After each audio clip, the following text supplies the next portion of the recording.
എല്ലാവർക്കും നമ്മുടെ പുതിയൊരു വീഡിയോയിലേക്ക് സ്വാഗതം. ഇന്ന് വളരെ എളുപ്പത്തിൽ എങ്ങനെ നമുക്കൊരു മുരിങ്ങയില തോരൻ തയ്യാറാക്കാം നോക്കാം. അതിനായിട്ട് വേണ്ട ഇൻഗ്രീഡിയൻസ്: കഴുകി വൃത്തിയാക്കി വെച്ച മുരിങ്ങയില, ചെറിയ തേങ്ങ 1/4 കപ്പ്. അടുത്തതായിട്ട് ഒരു 3-4 ചെറിയുള്ളി ചെറുതായിട്ട് അരിഞ്ഞത്, ഒരു 3-4 വെളുത്തുള്ളി അല്ലി ചതച്ചെടുത്തത്, 1-2 പച്ചമുളക് ചതച്ചത്, 2 ഉണക്കമുളക്.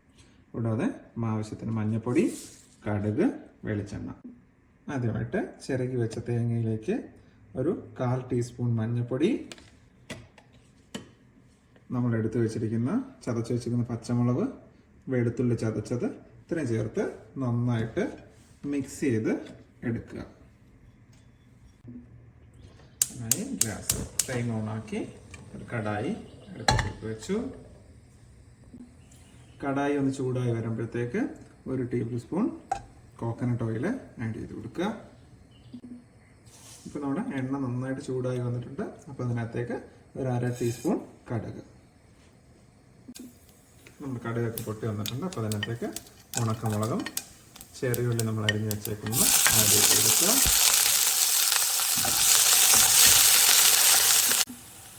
നമ്മുടെ ചുവന്നുള്ളി ഒന്ന് കളർ മാറി ഒരു ബ്രൗൺ കളർ ആകാൻ തുടങ്ങുന്നതിന് തൊട്ട് മുമ്പ് വരെ നന്നായിട്ട് ഇളക്കി കൊടുക്കുക.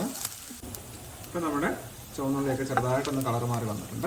അപ്പോൾ നമ്മൾ നേരത്തെ മിക്സ് ചെയ്ത് വെച്ചിരിക്കുന്ന തേങ്ങ ഇതിനകത്തേക്ക് ആഡ് ചെയ്ത് കൊടുക്കുക. തേങ്ങ ആഡ് ചെയ്തിട്ട് പതിയെ നന്നായിട്ടൊന്ന് ഇളക്കി കൊടുക്കുക. അതിനുശേഷം നമ്മൾ കഴുകി വൃത്തിയാക്കി വെച്ചിരിക്കുന്ന മുരിങ്ങയില ഇതിനകത്തേക്ക് ആഡ് ചെയ്ത് കൊടുക്കുക.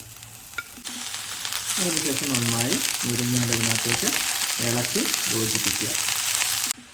നന്നായിട്ട് ഇളക്കി യോജിപ്പിച്ച ശേഷം തീ ഒരു മീഡിയം ടു ലോ ഫ്ലെയിമിലേക്ക് മാറ്റി നമുക്ക് അടച്ചു വെച്ച് വേവിക്കാം. ഏകദേശം 1 മിനിറ്റ് കഴിഞ്ഞ് ആ ഇല ചെറുതായിട്ടൊന്ന് വാടി വരുമ്പോൾ നമുക്ക് പാത്രം തുറന്ന് ഉപ്പ് ആഡ് ചെയ്ത് കൊടുക്കാം. ഇല ഒന്ന് വാടി വന്നിട്ട് ഉപ്പ് ആഡ് ചെയ്ത് കൊടുക്കുന്നതായിരിക്കും നല്ലത്. ഉപ്പിട്ട ശേഷം നമുക്ക് നന്നായിട്ടൊന്ന് ഇളക്കി യോജിപ്പിക്കാം. ഉപ്പിട്ട് ഇളക്കിയെടുത്ത ശേഷം നമുക്ക് ഒട്ടും വെള്ളം ഇല്ലാന്ന് തോന്നുകയാണെങ്കിൽ ചെറുതായിട്ട് വെള്ളം ഒന്ന് തളിച്ചു കൊടുക്കുക. അതിനുശേഷം വീണ്ടും 1 മിനിറ്റ് ഒന്ന് അടച്ചു വെച്ച് വേവിക്കാം. ഇപ്പോൾ വീണ്ടും 1 മിനിറ്റ് കഴിഞ്ഞിട്ടുണ്ട്. നമുക്കൊന്ന് മൂടി തുറന്ന് വീണ്ടും നന്നായിട്ട് ഇളക്കി യോജിപ്പിക്കാം. വെള്ളമൊക്കെ ഒന്ന് വറ്റി ഇലയൊക്കെ വെന്ത് വരുന്നുണ്ട്.